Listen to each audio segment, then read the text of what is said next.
Hola gente, ¿cómo estamos? Soy Adolfo Lino, fotógrafo, docente y consultor, y en este curso especial que hemos preparado les voy a estar enseñando todos los conceptos más básicos en cuanto a fotografía para entender qué es cada cosa en la cámara, pues sobre todo entender el por qué deberíamos aprender a manejar en modo manual o semiautomáticos en su defecto, y salir definitivamente del modo automático y realmente sacar el máximo provecho a nuestro dispositivo.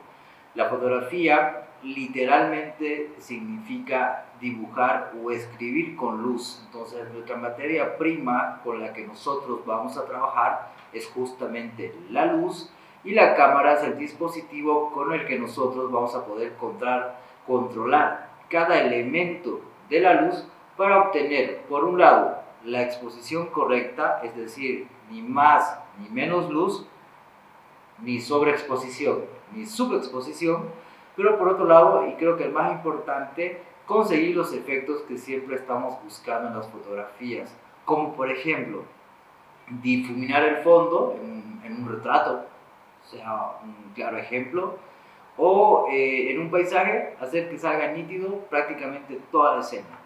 Y otro efecto bastante interesante que vamos a poder manejar es justamente el movimiento, es decir, congelar el movimiento de los objetos o de pronto desdibujarlos con fines más artísticos.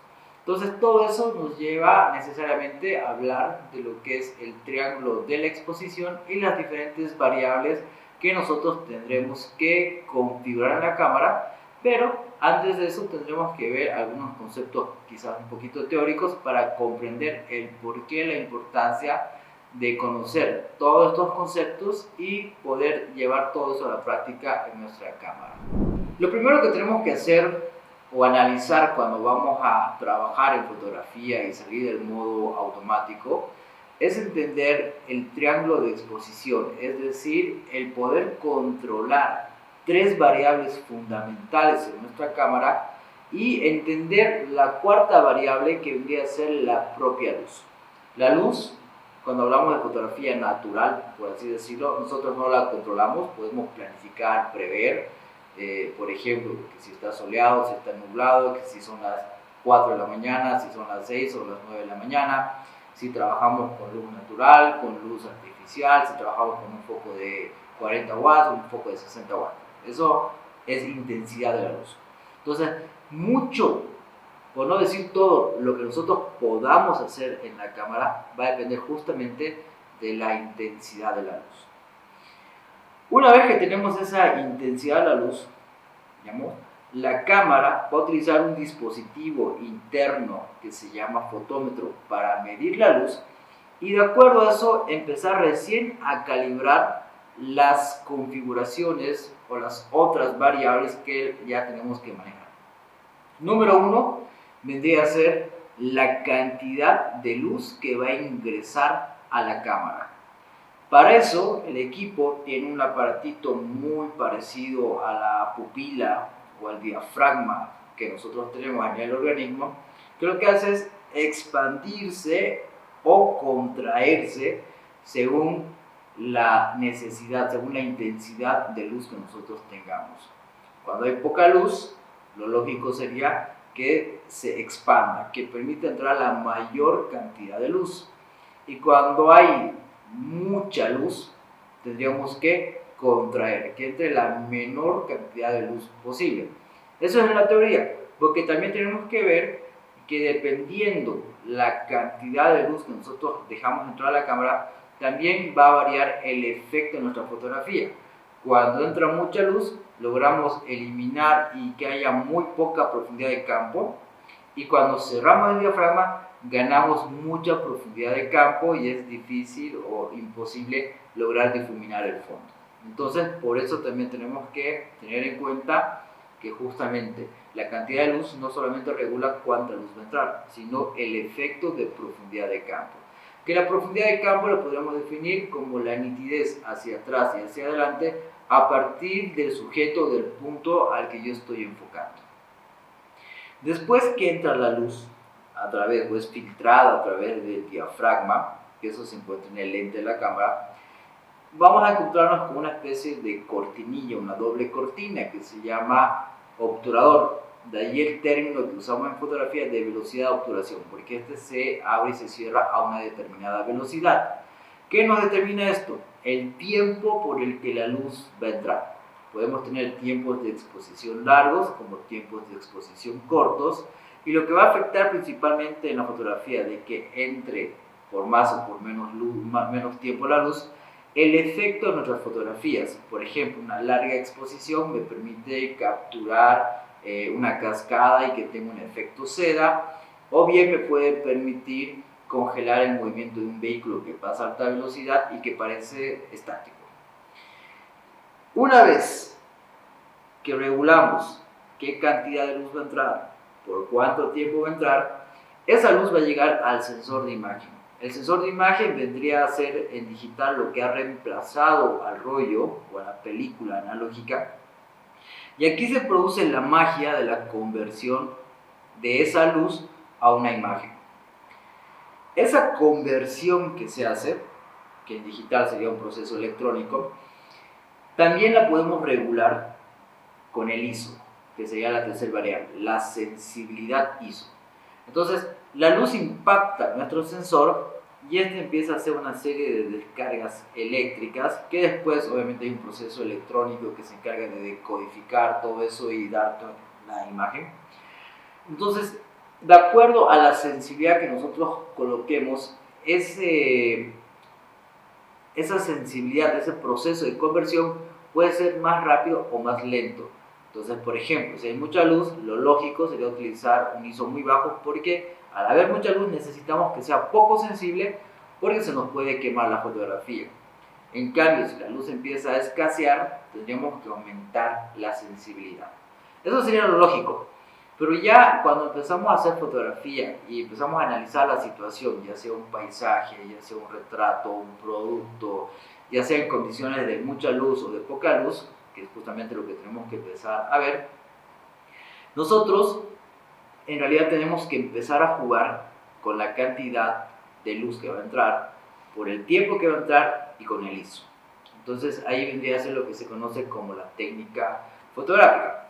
Entonces podemos analizar acá este gráfico, que aquí muestro una balanza, que por un lado tenemos la intensidad de la luz, que ahí nos muestra que puede ser mucha o puede ser poca. Por otro lado, tenemos la sensibilidad, que también puede ser alta o puede ser poca. Y por el otro lado, vendríamos a tener lo que es el diafragma o la apertura del diafragma sería el término correcto, y tenemos la velocidad. ¿Cómo trabaja la cámara? Para ser más exactos con todo esto. Tiene un aparatito, como les mencionaba, interno que se llama fotómetro. El fotómetro funciona todo el tiempo, basta que nosotros encendamos la cámara. Y este aparatito vendría a ser como una especie de termómetro que en vez de medir temperatura, me mide la luz. ¿Pero qué luz es la que me mide? La luz reflectante, la luz que los objetos están reflejando. Estos equipos vienen calibrados al gris, a un color específico que se llama gris al 18%. Entonces, cuando nosotros tenemos en la escena colores oscuros, colores claros, como no está dentro de su escala, puede darte lecturas totalmente erróneas, lo que da como resultado fotografías, generalmente cuando tenemos negros, sobreexpuestas, o cuando tenemos colores blancos, subexpuestas. ¿Por qué? Porque al negro lo interpreta como ausencia de luz, entonces la cámara hace todas las configuraciones como si no hubiera luz, y finalmente cuando ves la fotografía tienes una imagen quemada, con mucha luz. En cambio, el blanco, como refleja mucha luz, la cámara lo interpreta como que hay mucha luz, mucha luz, entonces empieza a tomar todas las previsiones o todos los ajustes del equipo, considerando, creyendo que hay mucha luz, pero finalmente cuando ves tu fotografía, tienes imágenes subexpuestas. Por ejemplo, cuando hay nieve, cuando hay playa. El otro extremo sería cuando tenemos mucho sol o tenemos sombras que me contrastan bastante. Entonces, ahí ya el modo automático no va a funcionar muy bien y tendría que empezar a ver cómo configurar estas cosas. Entonces, el fotómetro empieza a trabajar, Y en la cámara nosotros tenemos como referencia una barrita, que es esta que está acá, que en la teoría, el cero vendría a ser la exposición correcta, es decir, que la foto no va a salir ni sobreexpuesta ni subexpuesta. Pero efectivamente muchas veces nosotros conscientemente vamos a querer que esto esté ya sea para -1, +1, vamos a querer compensar la exposición. No es necesario que toda la vida la balanza esté 100% al medio. Entonces fíjense que cuando nosotros trabajamos tenemos que lograr eso y todo va a depender, o sea, todo lo que yo pueda configurar acá va a depender de la intensidad. Por ejemplo, ahorita la balanza está calibrada porque tenemos una intensidad de luz específica, pero ¿qué pasa si de pronto disminuye la luz? Mi balanza se está yendo al negativo, o sea, de entrada va a quedar subexpuesta la fotografía. Entonces yo tendría que empezar a recurrir a manejar los diferentes valores como el ISO, como el diafragma o la velocidad para lograr colocar nuevamente en cero.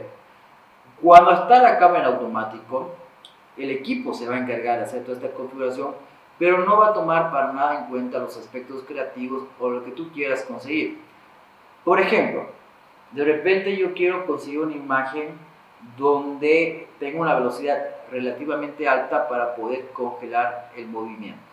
Entonces, la velocidad yo no la puedo bajar. Eso sería lo lógico. No tendría que bajar esto porque la foto va a salir movida. Entonces, ¿cómo tendría que conseguir que la exposición otra vez esté en cero? Tendría que decirle que entre más luz, por ejemplo. Entonces empezamos a mover la apertura hasta conseguir que la exposición nuevamente esté en cero. De repente, al hacer esto, estoy perdiendo profundidad de campo en mi fotografía. Entonces tampoco me conviene. De repente tengo que mantener ahí, pero falta luz. Entonces, ¿qué tendría que hacer? Mover el ISO. Entonces hay toda una lógica en función a lo que vos quieras conseguir en tu fotografía. Entonces, para eso tenemos que salir del modo automático y empezar a trabajar, ya sea con los modos semiautomáticos en los que yo puedo manejar alguna que otra variable y la cámara me ayuda, o finalmente, y que sería lo óptimo, puede trabajar al modo 100% manual. Entonces tenemos, para recapitular, 4 variables: la luz, que básicamente tendríamos que ver la intensidad que tiene la misma, y después las 3 variables con las que yo voy a poder conseguir la exposición correcta, que vendría a ser la sensibilidad ISO, la cantidad de luz o la apertura de diafragma y el tiempo de exposición o velocidad de obturación.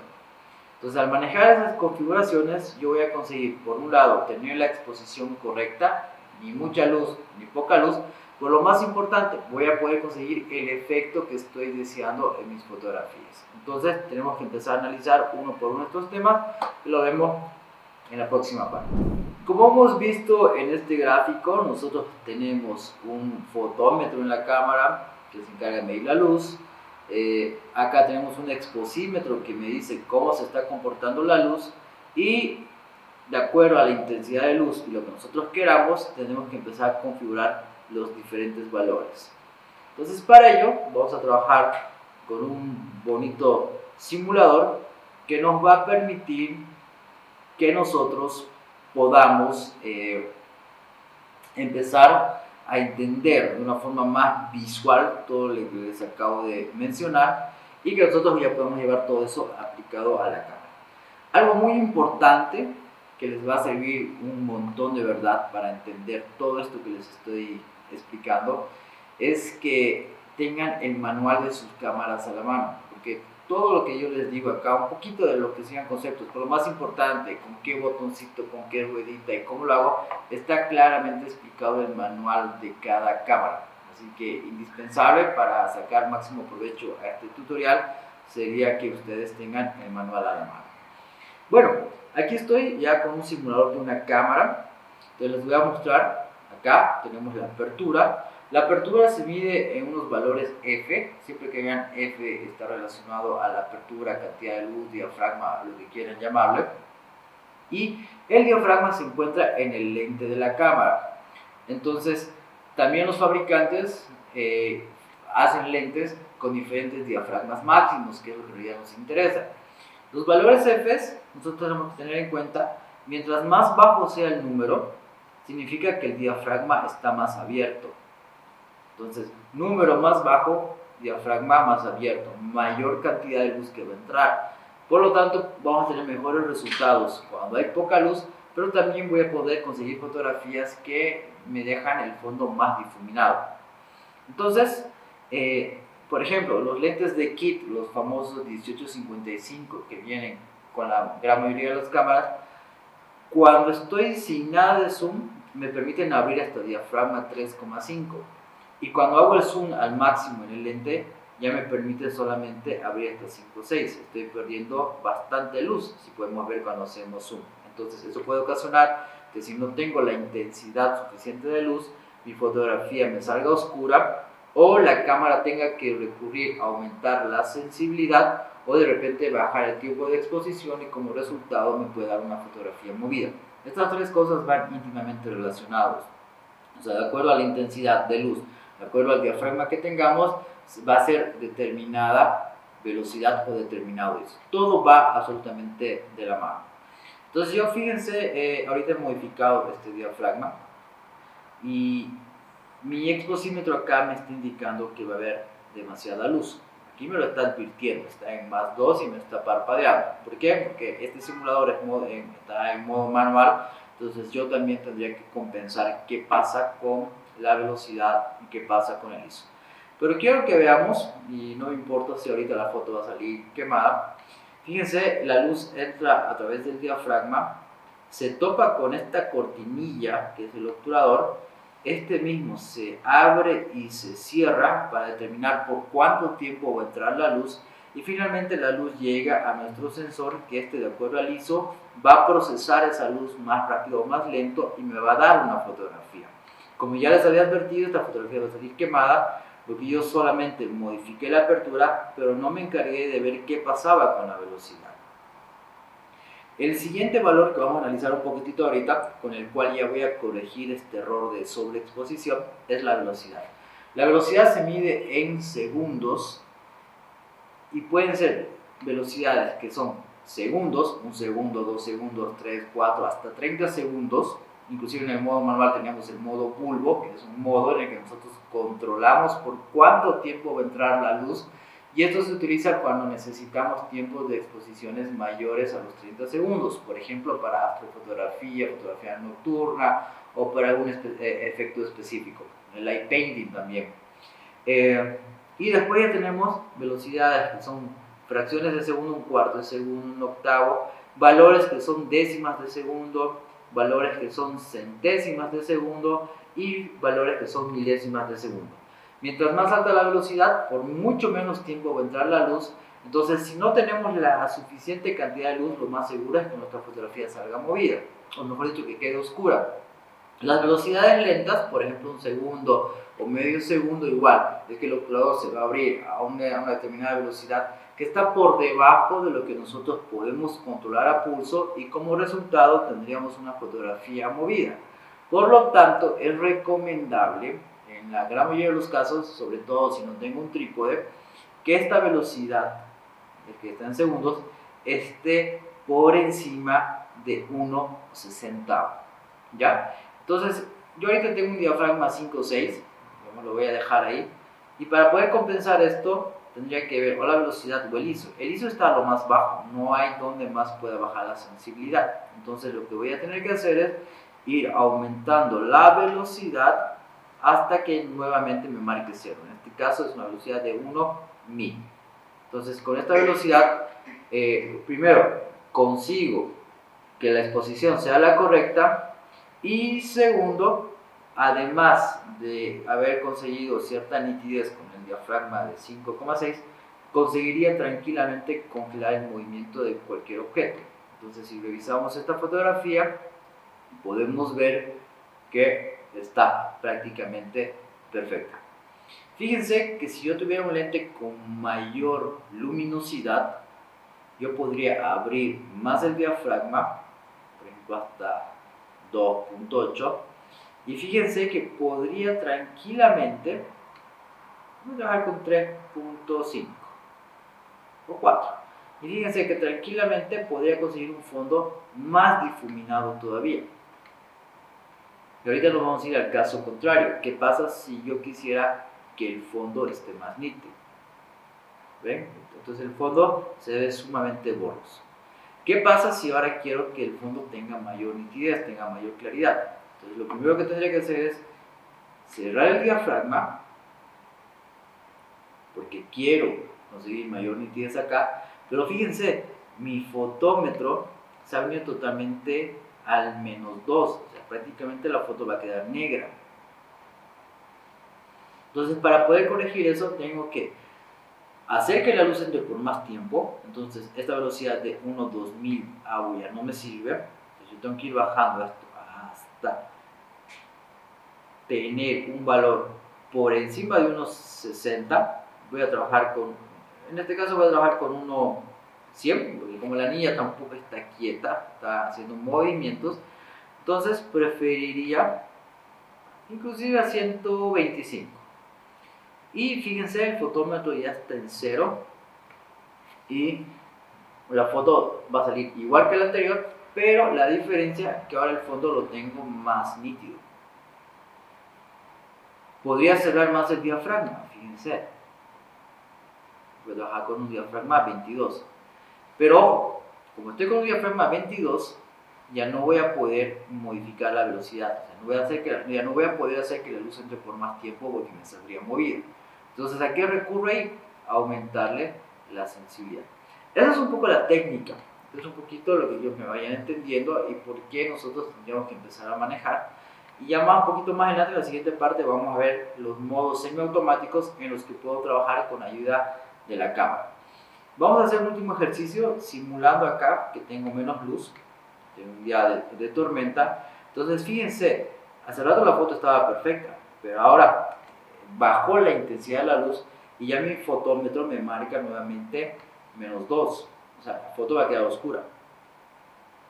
Entonces en este caso yo tendría que o bajar la velocidad, pero como hay una niña y tampoco tengo un trípode, es un valor que no puedo tocar, o bien podría subir la sensibilidad hasta 3200. Y voy a aprovechar esta imagen que me va a salir para hablarles de un concepto que se maneja en fotografía que se llama ruido digital. Pueden ver esta imagen que me salen con unas especies de manchas. Eso se llama ruido. Entonces, lastimosamente en fotografía nosotros no podemos subir demasiado el ISO, porque a manera que vayamos aumentando el ISO me va a ir apareciendo estas manchas y voy a tener pérdida de calidad. Por lo tanto, tendré que hacer el ejercicio de disparar en mi cámara con los diferentes ISOs, desde el más bajo hasta el más alto, y ver hasta qué ISO realmente puedo trabajar sin que me aparezca ruido o me aparezca un ruido todavía aceptable. Y este es un valor muy variable de acuerdo a cada cámara.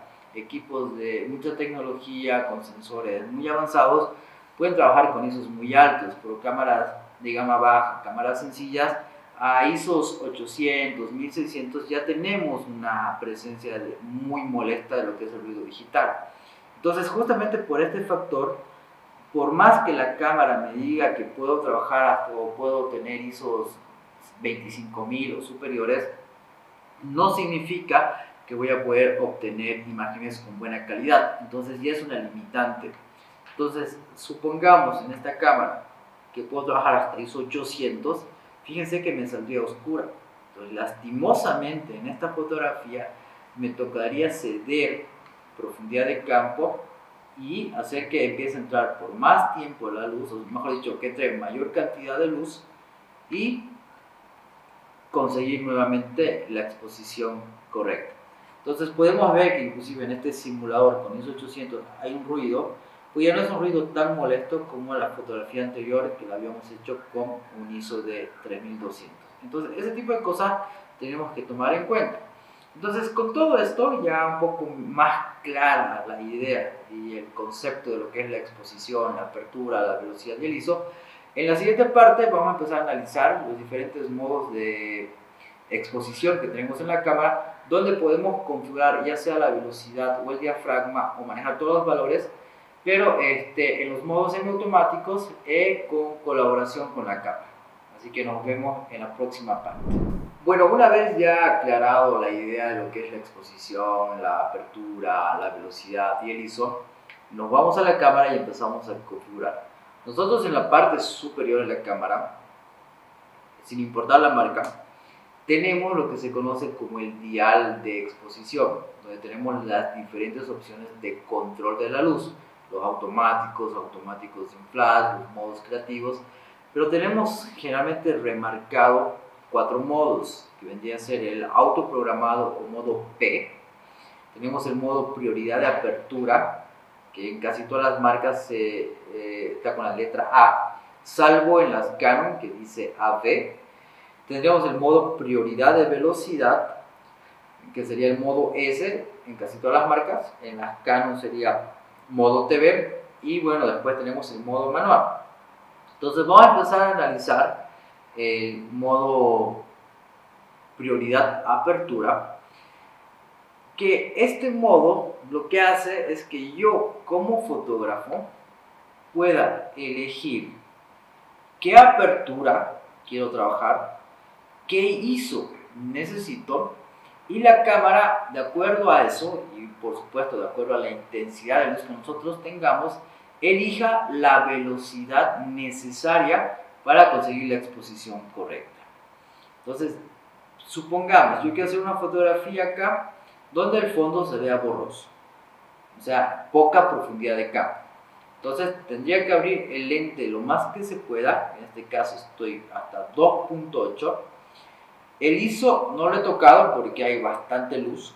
Y fíjense que la cámara automáticamente se ha encargado de elegir la velocidad, en este caso una velocidad de 1000. Entonces si yo disparo, efectivamente tengo una buena fotografía, con una profundidad de campo bastante reducida. El fondo se distingue levemente que es un parque, pero visualmente no está compitiendo con el sujeto y sigue siendo la protagonista la niña.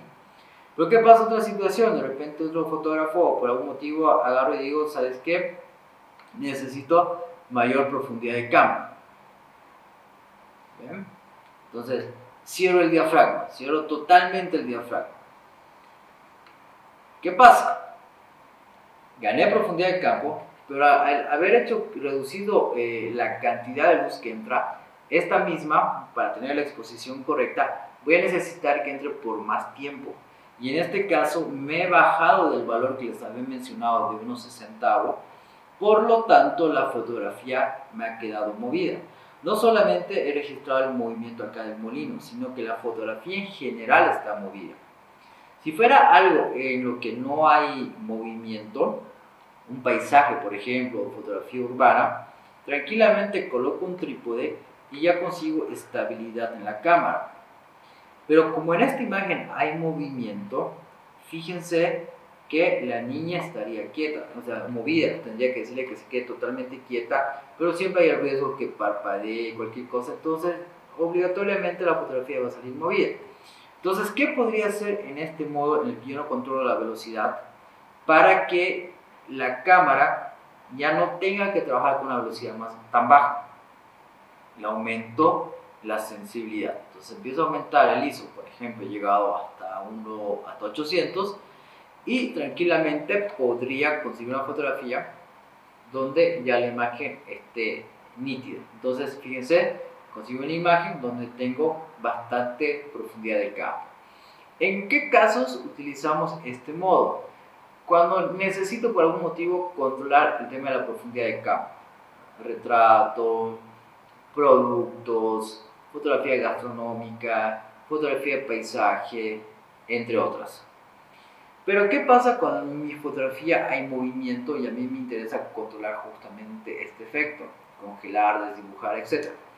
Tendría que irme al modo de la cámara en el que yo puedo decidir con qué velocidad trabajamos. Para eso nos tendríamos que ir al modo prioridad de obturación, modo S o modo TV. Entonces fíjense, ahora el diafragma no lo puedo tocar, solamente puedo manejar el ISO y puedo manejar la velocidad. Entonces, con esto yo ya puedo empezar a controlar lo que va a pasar con mi fotografía. Me voy a ir un poquito a un extremo de estos valores, voy a bajar bastante la velocidad. Fíjense que me empieza a parpadear. Me está indicando que la foto va a salir movida porque está entrando por mucho tiempo la luz y hay demasiada luz. La parte del ISO está en 400. Podría bajar el ISO y solucionar el problema. Pero fíjense justamente por lo que yo he hecho este valor de 1/13. Como no tengo trípode, la foto va a salir movida. Le puedo colocar un trípode, la imagen va a salir ya quieta, salvo la niña y el molino porque están en movimiento. Entonces sería un valor que lo descarto. Pero digamos que yo quiero conseguir un efecto creativo en esta fotografía y me interesa que este molino se vea movido. Entonces elijo una velocidad baja, por lo suficientemente alta como para que la niña no salga movida. O sea, la velocidad de la niña es diferente a la velocidad del molino, este se está moviendo más rápido. Entonces voy a poner una velocidad de 1/80, por ejemplo. Y fíjense que la cámara automáticamente se ha encargado de regular el diafragma para tener la exposición correcta. Igual consigo el efecto que estaba buscando. Ahora, a manera que yo vaya aumentando la velocidad, voy a empezar a perder este efecto en movimiento hasta poder llegar a una velocidad suficientemente alta en la que prácticamente el efecto del molino es el contrario, ahora está congelado. Si no tuviera la suficiente cantidad de luz, y aquí lo voy a exagerar, voy a subir por ejemplo a 1000 o 1250, en 1000 lo voy a dejar. Fíjense que el fotómetro ahora me dice que hay poca luz. ¿Por qué? Porque el diafragma ha llegado a un tope de apertura, ya no hay donde entre más luz, por lo tanto lo que tendría que hacer ahorita es aumentar el ISO. Entonces, estos son claros ejemplos de que la velocidad de obturación, la cantidad de luz y el ISO van acompañados de la mano, y el poder entender y sacar el máximo provecho a estos modos semiautomáticos, primero que me van a permitir tener las fotografías que siempre he querido, evitar fotos movidas, desdibujadas, oscuras, sobreexpuestas, con poca profundidad, sin poca profundidad de campo, pero lo más importante que me van a permitir ya gradualmente empezar a manejar el modo manual, donde yo manejo absolutamente todos los valores, tengo control absoluto sobre la luz, sobre la cámara, y realmente estoy sacando 100% provecho a mi cámara, pero lo más importante que puedo desarrollar y plasmar al 100% las ideas creativas que yo tengo en una fotografía y dejar las típicas imágenes. Valga aclarar también otra cosa, que en la fotografía profesional o aficionada, digamos, o la fotografía con cámaras profesionales, como quieran decirle, no contamos con la inteligencia artificial tan avanzada como la que tenemos en los celulares. Entonces, estos equipos necesariamente necesitan la intervención del artista, del fotógrafo, para conseguir las fotos deseadas. Por eso hay tantas configuraciones y estos modos de exposición que les he mencionado para tomar el control y decidir qué es lo que va a pasar en mis fotografías. Entonces, por ese motivo es que los automáticos no funcionan muy bien en este tipo de cámaras, y a veces la gente está decepcionada y dice, no, hasta con mi celular saco mejores fotos, porque el celular sí tiene inteligencia artificial y en las cámaras no pasa eso. Entonces, esta sería, digamos, una forma rápida de resumirles y explicarles de la forma más clara posible el tema de la exposición, todo lo que pasa con la luz, el triángulo de exposición y las diferentes configuraciones que podemos hacer en la cámara según lo que queramos conseguir. Pero aparte de esto, también tenemos otro tipo de configuraciones en las cámaras en las que también tenemos que tomar decisiones y configurar de la forma más correcta para conseguir las fotos bien enfocadas, con los colores adecuados, con la resolución correcta, entre otras cosas. Entonces, dejando de lado esto, en la siguiente parte vamos a ver cuáles son estas configuraciones que tenemos que hacer en la cámara para realmente tener éxito en nuestras fotografías. Habiendo ya visto todo lo referente a lo que es la exposición, el dial de control o el dial de exposición, donde yo puedo elegir si trabajo con ayuda de la cámara, si trabajo 100% manual, independientemente de eso, también tengo que elegir una serie de configuraciones que me van a permitir realmente aprovechar 100% a mi dispositivo, pero lo más importante, hacer las configuraciones correctas para asegurar éxito según el tipo de fotografía que yo quiera. Entonces hay ciertas configuraciones, por ejemplo, para retrato, ciertas configuraciones para fotografía de deportes, ciertas configuraciones para fotografía de paisaje, etc. Entonces nosotros podemos configurar eso en cualquiera de estos modos, M, S, A, P. Y si yo lo configuro en el modo A y después me cambio al modo S, los valores se mantienen. O sea, lo único que cambiaría sería en que la cámara, uno maneja el diafragma y el otro maneja la velocidad, pero las configuraciones se van a mantener. El primer término que nosotros tenemos que entender y comprender vendría a ser la resolución, la calidad de imagen. Para eso nosotros tenemos que primero comprender el tema de los sensores. El sensor de imagen es el dispositivo que se encarga de transformar la luz que ingresa a la cámara en descargas eléctricas que después por un proceso de codificación me da una imagen digital. Tiene diferentes tamaños. Nosotros en fotografía en general tomamos como referencia el sensor full frame, que vendría a ser el equivalente a un fotograma de un rollo, una película 35 milímetros, el típico rollo que usábamos antes. A partir de eso, empiezan a aparecer sensores más pequeños. Por ejemplo, la gran mayoría de las personas que tienen cámaras trabajan con equipos con sensores APS-C, que es un sensor bastante grande, pero es más pequeño que el full frame. Y después ya las Cybershot o diferentes cámaras empiezan a tener sensores más pequeños hasta llegar a los celulares que tienen sensores bastante pequeños. Entonces, si nos vamos a los extremos, podemos ver un sensor full frame, por un lado, bastante grande, y en la parte inferior derecha podemos ver un celular de un iPhone 12, por ejemplo, un celular de gama alta. Inclusive los celulares de gama más sencilla tienen sensores más pequeños. Este punto del tema del sensor es uno de los decisivos del por qué la fotografía con una cámara siempre va a ser, o al menos por ahora, es mejor que cualquier celular. Porque los sensores de los celulares, por más píxeles, por más lentes y cosas que te digan, siguen siendo ridículamente pequeños si comparamos con el sensor de imagen de una cámara profesional o inclusive una cámara compacta de gama más alta. Personalmente yo considero para una persona que quiere hacer fotografía como hobby, principalmente para redes sociales, con un sensor de micro 4 tercios para arriba está bien, está perfecto. Yo por muchos años he trabajado con una cámara de bolsillo que tenía sensor de micro 4 tercios y he hecho trabajos profesionales, he hecho exposiciones y realmente no he tenido inconvenientes. Después ya he pasado a cámaras de sensor APS-C. Bueno, en algún momento he trabajado con sensores full frame, pero por el tema de fotografías que yo hago tampoco me conviene mucho, así que ahora me mantengo con sensores APS-C que ya me dan excelentísimos resultados, ¿no? Entonces, un poquito como contexto, nosotros tenemos diferentes tipos de cámaras básicas, como los celulares, cámaras Cybershot, GoPros, que ellos estarían dentro de los sensores más pequeños, tienen sensores sumamente chiquititos. Ya después tenemos cámaras, las bridge que se llaman, las mirrorless, que son cámaras ya con sensores más avanzados. Por ejemplo, este tipo de cámaras compactas avanzadas me permite hacer grandes cosas, grandes configuraciones, todo manual, etc. Pero tiene el inconveniente que no son de lentes intercambiables y todo lo que puede hacer en cuanto a óptica va a estar limitada por el lente que el fabricante le haya colocado ahí. Les invito a visitar nuestro blog y tengo un video donde explico muy bien el tema de las cámaras y también recomiendo algunos modelos.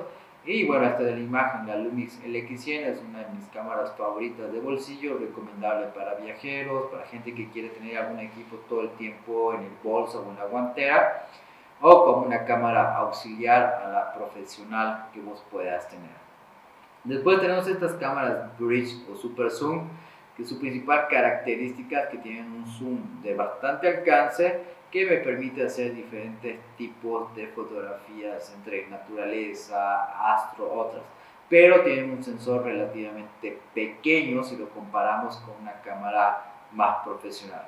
Y bueno, tampoco tienen la opción de cambiar los lentes y están muy limitados en el hecho del diafragma. no puedes abrir mucho el diafragma, así que básicamente este tipo de cámaras, cuando hay poca luz, poco o nada lo que puedes hacer. Después tenemos las cámaras sin espejo, las cámaras mirrorless, que son unas cámaras de igual calidad que las DSLR o las Pro, o sea, son en realidad cámaras profesionales, simplemente que le han quitado todo un sistema de espejos que habían en las cámaras antes, que logran que podamos tener cuerpos más pequeños. Y si se dan cuenta aquí en el gráfico podemos ver que estas cámaras también vienen con diferentes tamaños de sensor, siendo los principales las cámaras de mirrorless de sensor 35 milímetros o full frame, y las cámaras de mirrorless sensor APS-C. Tienen toda la opción de lentes intercambiables y bueno, actualmente en el mercado como que toda la tecnología y como que todo apunta a que de aquí a unos años van a ser las cámaras más vendidas y que poco a poco van a empezar a desplazar otro formato de cámaras. Aquí lo que les decía, tenemos el formato de sensor full frame más grande y el APS-C, que son los más importantes, ¿no? La gran mayoría de las personas, como les decía, tienen el sensor un poquito más pequeño.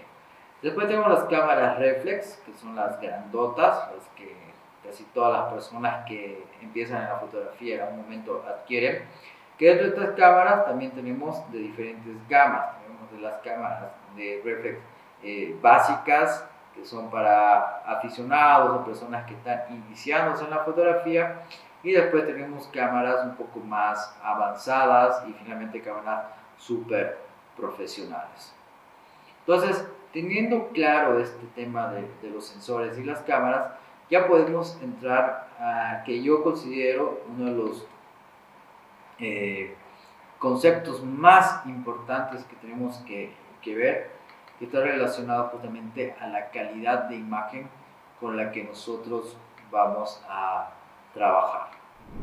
El concepto para mí fundamental es elegir la calidad y el formato de imagen adecuados. Nosotros tenemos básicamente dos tipos de formatos en fotografía, que sería el formato JPG y tendríamos el formato RAW. El formato JPG es el formato que generalmente utilizamos todo el tiempo, que tiene la característica de ser un formato de código abierto, lo que significa que lo puedo compartir y visualizar prácticamente en cualquier plataforma o en cualquier dispositivo. Te la puedo mandar por WhatsApp, la puedo ver en el Facebook, la veo en mi iPad, la veo en mi celular, la veo en cualquier lado. Pero también tiene el inconveniente de ser un archivo comprimido, donde nosotros perdemos, para empezar, píxeles. Por lo más importante, perdemos información o códex que después le pueden servir al editor, al programa, software con el que nosotros trabajamos, poder hacer un trabajo más prolijo, un revelado o una recuperación de información mucho más exacta. Después de eso tenemos el formato RAW, que sería el formato, se llama en bruto, que tiene la característica que no te comprime nada de información. Ahí estamos aprovechando 100% nuestra cámara, la resolución, los píxeles, absolutamente todo. Y ese archivo podemos manejar bastante y hacer muchos ajustes y muchas correcciones de esa fotografía en la postproducción. El inconveniente es que es un formato de código cerrado, por lo tanto no lo puedo compartir en ningún dispositivo, o sea, no te lo puedo mandar por el WhatsApp, no lo vas a poder ver en cualquier dispositivo, no lo vas a poder compartir directamente en el Facebook. O sea, necesariamente esa fotografía va a tener que entrar a un proceso de postproducción, hacer los revelados, ajustes que quieras a tu fotografía y recién crear una copia en JPG, que es la que vas a poder compartir en las diferentes redes. La cámara nos da la opción de configurar en JPG en diferentes tamaños, diferentes grados de compresión. Mientras más pequeño sea el tamaño, menos ampliaciones y menos lo que puedo hacer en postproducción. Y mientras más grande el formato, más lo que puedo hacer, mayor ampliación. Hay que tener en cuenta que dependiendo el formato en JPG básico, medio o alto, el tamaño del archivo también va a ir variando. Y bueno, Después tenemos la opción de elegir en RAW, editable, que es recomendable ya para personas que tienen conocimiento sobre algún software, Lightroom, Capture One, sea cual sea el software con el que trabajan. Y si no, pueden trabajar y configurar la cámara en RAW más una copia JPG. Entonces tenemos el RAW como respaldo, como negativo digital para la edición, para lo que sea, pero tenemos una copia en JPG para disponibilidad inmediata para compartir, publicar, lo que sea. Entonces, les digo, es muy importante este hecho, sobre todo si ya trabajamos en fotografía profesional y si vamos a trabajar con edición postproducción. Aquí tenemos, por ejemplo, dos imágenes, una JPG y una RAW. Fíjense que en la imagen, la más pequeña, que sería la JPG, la información del cielo sale quemada, o sea, no tengo mucho detalle y tengo sombras muy marcadas. En cambio, en la RAW y trabajada levemente en postproducción, fácilmente he recuperado color en el cielo, textura, nubes, he recuperado información en las partes más oscuras, entonces tengo una mejor fotografía. Además que tranquilamente esta fotografía podría ser una ampliación bastante grande y no perder calidad. Entonces, concepto número 1, calidad de imagen, formato de imagen. Podemos ver acá también, al momento de hacer la ampliación, en una imagen, he hecho un recorte en esta fotografía. Entonces, en la primera imagen, que es de alta calidad, no tengo pixelaje, y en la primera fotografía, en la imagen de abajo, al hacer el mismo recorte, claramente podemos ver los pixelajes y pérdida de nitidez y calidad. Así que a tomar en cuenta todo esto. El siguiente concepto que tendríamos que ver sería el Picture Style, Picture Control, que se llama en las Nikon, o perfil de color en algunas marcas. Vendría a ser como el ajuste de acabado final en nuestras fotografías. Es decir, que de acuerdo al Picture Control que yo elija, voy a tener colores más contrastados, más saturados, más suaves, etc. Este factor sí es importante si quieres que al momento de hacer el clic ya la fotografía salga prácticamente perfecta y como tú la quieres, pero es algo que fácilmente también se puede corregir y pulir en cualquier software de postproducción. Personalmente yo soy amante de los colores intensos, entonces lo configuro en los vívidos, en los colores vívidos. Pero hay algunas situaciones en las que tengo colores muy fuertes en la escena, que si le doy esto, puede ser que de pronto un sujeto, un modelo, se pierda por tanto color. Entonces le pongo un estándar y se suaviza levemente los colores intensos. Nuevamente, no es determinante porque sí se lo puede trabajar en postproducción. Y de hecho, si nosotros disparamos en formato RAW, no importa si hayamos configurado en vívido, cuando lo vea en la computadora va a estar en neutral. Y es justamente en el software donde yo voy a elegir si ya quiero que tenga el Picture Style en retrato, en paisaje, estándar, u otras opciones que me pueden aparecer en el software. Otro factor que es sumamente importante vendría a ser la medición de la luz. Para entender esto, tenemos que volver al principio de todo, cuando hablábamos sobre la exposición, la intensidad de la luz, la apertura, el diafragma, el ISO. Recordemos que la cámara tiene un fotómetro que se encarga de medir la luz reflectante que tenemos en la escena, y de acuerdo a eso ajustamos el exposímetro, la reglita de la cámara, y podemos conseguir la apertura, velocidad, diafragma, el ISO correcto para tener la exposición correcta. Pero, ¿qué pasa cuando tenemos luces difusas, es decir, luces mixtas, zonas oscuras, zonas claras, o una escena como esta, color negro, color blanco? El fotómetro puede enloquecer y darte resultados que no son los correctos. Por lo tanto, nosotros tenemos que especificarle a la cámara en qué parte queremos que nos mida la luz. Entonces, para eso tenemos la medición matricial, que lo que hace la cámara es medirme la luz en diferentes partes o en diferentes luces de la escena, y el ajuste de velocidad, diafragma e ISO con el que el exposímetro se coloca en cero vendría a ser como un promedio de todas las luces que tenemos en el lugar. Si de pronto yo estoy haciendo fotografía de retrato, por darles un ejemplo, a mí me puede interesar que solamente me mida la luz en el rostro, porque es lo que yo quiero resaltar. ¿Qué me importa si atrás queda más oscuro, más claro? Me interesa la exposición correcta en la cara. Por lo tanto, de repente tenga que cambiar la medición de la luz a central para que solamente me tome en cuenta esta luz. Y si quiero ser aún más específico, le puedo decir a la cámara que me haga una medición puntual, específicamente en un área muy reducida de la fotografía, y poder conseguir resaltar una luz en particular. Es algo que se utiliza mucho cuando tenemos luces direccionales, como en el teatro, por ejemplo, o en paisajismo, que quiero una luz muy específica, o para fotografiar una vela o algo. Entonces la cámara mide la luz en un área muy reducida y me da la exposición más correcta para esa luz en particular. Entonces me ayuda esto, elegir el modo de medición correcta, a tener rápidamente la exposición más adecuada a mi fotografía sin tener que estar después corrigiendo o compensando la exposición.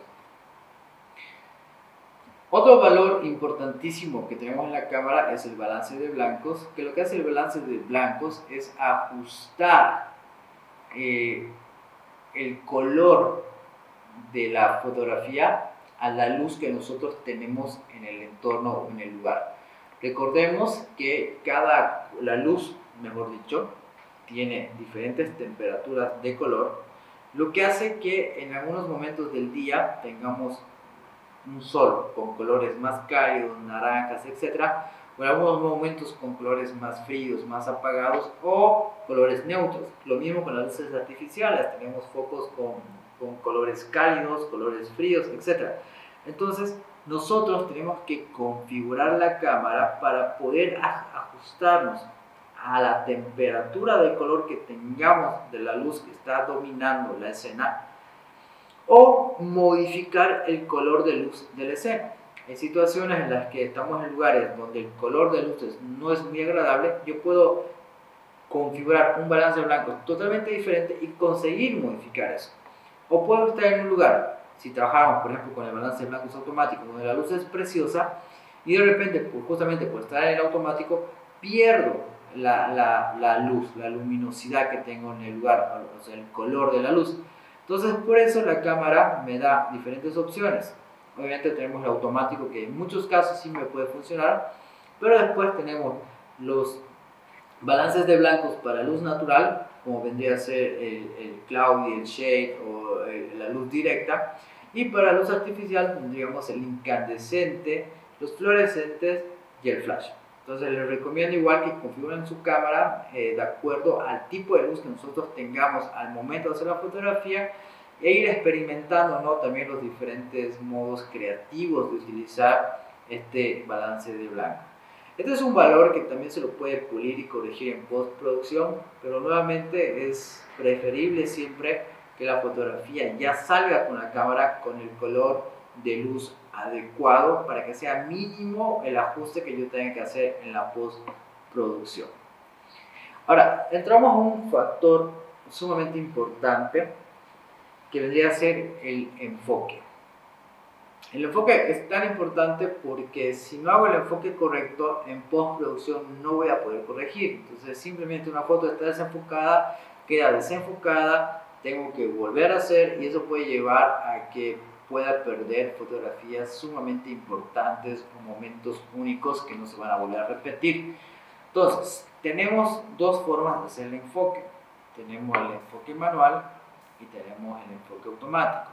Consiste en que al momento de hacer la fotografía, yo desde el lente tenga que proceder con el anillo de enfoque a hacer el enfoque para que quede nítida la parte que a mí me interesa.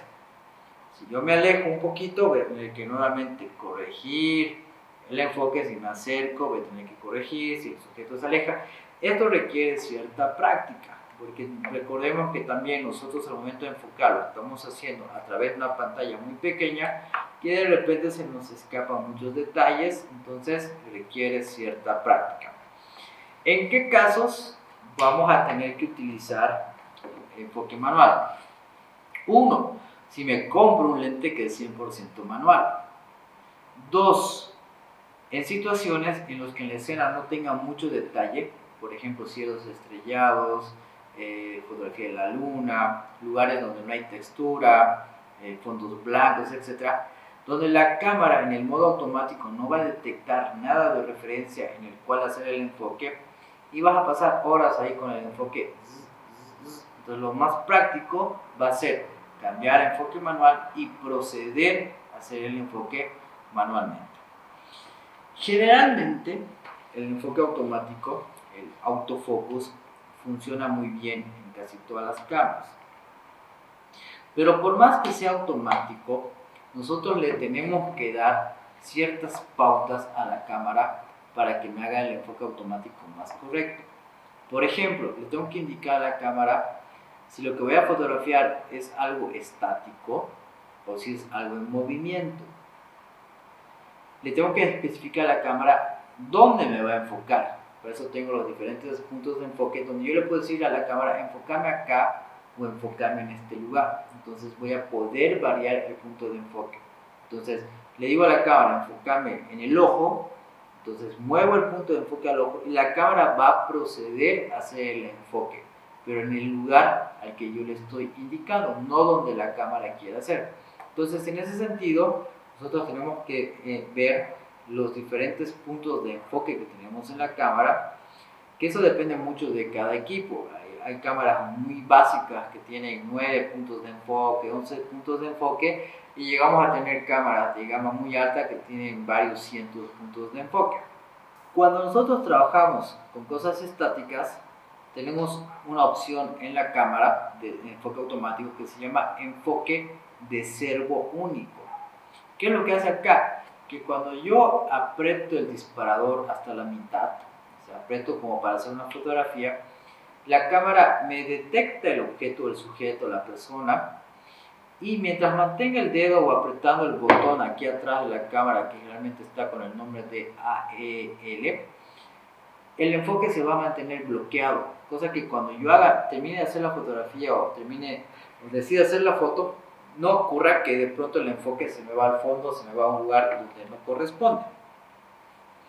Pero además de eso tengo que elegir, y para eso tenemos en la cámara también la configuración de elegir el enfoque puntual, en el que yo voy a poder decir con cuál de estos puntos o a dónde quiero que esté el enfoque. Ahora, si voy a fotografiar cosas en movimiento, necesitaría trabajar o cambiar la cámara, la configuración, al enfoque de servo continuo, que vendría a ser el AFC, que en el caso de las Canon vendría a ser el iSurf, y el anterior modo, perdón, en las Canon era el One Shot. Bueno, en este modo lo que yo hago es enfocar algo que se está moviendo, y a partir de ese momento que decidí enfocarlo, mientras mantenga el dedo pulsado y el sujeto se esté moviendo, el sistema de enfoque lo va a ir persiguiendo, le va a hacer un seguimiento, cosa que finalmente el sujeto esté en el lugar donde yo quiero o está haciendo lo que yo tenía en mente que haga, yo aprieto el disparador y el enfoque ya va a estar en el sujeto. En el caso de marcas como la Nikon, cuando elegimos este servo continuo, al momento de elegir el punto de enfoque, además del puntual o automático, me van a salir opciones como el 3D o el dinámico, que son justamente opciones en las que yo puedo configurar o decirle a la cámara qué tipo de foto voy a hacer para que me haga un seguimiento del sujeto acorde a cómo lo está haciendo. Es decir, si lo está haciendo lineal, de arriba hacia abajo, de atrás hacia adelante, etc. Entonces, esto es sumamente importante porque me permite asegurarme el enfoque más exacto, tanto en cosas estáticas como en cosas con movimiento, y además que cuando tengo varios elementos, decirle específicamente dónde va a ir el enfoque. Bueno, y la última configuración que nosotros tendríamos que ver y hacer en la cámara vendría a ser el modo de disparo, el modo de disparador, que básicamente consiste en poder elegir si voy a sacar fotografía a fotografía, si voy a trabajar en un modo continuo o en un ráfaga, que algunas cámaras tienen varias opciones de ráfaga, algunas tienen, no sé, te disparan 3 fotos por segundo, y después puedes elegir la opción más rápida que te va a hacer 7 fotos por segundo. Este factor también depende mucho de cada cámara. Hay equipos que te pueden hacer muchas fotos por segundo y otros que están un poquito limitados. Y después tendríamos el modo temporizador, en el que nosotros podemos elegir si, bueno, eso se hace desde configuraciones, si el temporizador va a ser 2 segundos, 5, 10 o 20 segundos. Generalmente por defecto viene en 10 segundos. Y algunas cámaras me dan otras opciones como el modo Q, que es un modo supuestamente más silencioso, donde la cámara no hace tanto ruido. Y bueno, algún otro tipo de opciones que pueden tener. Pues los típicos serían el modo S, foto por foto, el modo continuo y el modo disparador, el modo disparador automático. También algunas cámaras en esta opción tienen la de poder configurar para poder disparar con un control remoto externo. Entonces, con todos estos valores, nosotros hacemos las diferentes configuraciones en la cámara de acuerdo a la situación en la que vamos a estar trabajando. Les doy un ejemplo. Si vamos a fotografiar, por decirles, un niño en movimiento, tendría que configurar la cámara en modo en el que controlo la velocidad, que sería el modo S o TV, elegir una velocidad relativamente alta para asegurarme, ¿no? Que no salga movido. Y después, dentro de las configuraciones mencionadas, tendría que asegurarme que esté en el formato de imagen correcto, que eso lo puedo hacer una vez y listo, no es explicado esto aunque está configurado el tema del formato. El Picture Control lo puedo configurar en algún estilo que particularmente a mí me guste, podría ser vívido, por ejemplo. Y ya la medición de la luz y el balance de blancos va a tener que ser acorde a la situación a la que estoy. Por ejemplo, en un día nublado, podría configurar balance de blancos en nublado. La medición de la luz podría ser central, porque me interesa el niño principalmente, pero la configuración más importante estaría en elegir el modo de enfoque adecuado. Entonces, si es un niño, tendríamos que elegir, un niño jugando, tendría que ser enfoque de servo continuo, para que le haga seguimiento al sujeto. Y como nosotros tampoco controlamos el movimiento y la situación, las expresiones, configurar en ráfaga para tomar varias fotografías. Lo contrario podría ser para un retrato de una persona en estudio o en un paisaje, que la persona está quieta, puedes controlar eso. Entonces ahí, por ejemplo, ya mi prioridad podría pasar a ser la profundidad de campo. Entonces tendría que trabajar en el modo prioridad de apertura, en el que yo elige el diafragma, en este caso un diafragma abierto para difuminar el fondo. Y ya después en las otras configuraciones, digamos, podría trabajar con el mismo formato de imagen que ya tenía configurado. El Picture Control de repente moverlo a modo retrato para que me acentúe más los tonos, los contrastes de la piel. Tampoco es que cambia mucho y nuevamente les decía, eso se puede corregir fácilmente en postproducción. Pero la medición de la luz sí sería importante hacerla en el rostro con medición central. Y el enfoque ya se cambiaría a enfoque de servo único y puntualmente yo elegiría y recomendable que vaya el enfoque al ojo.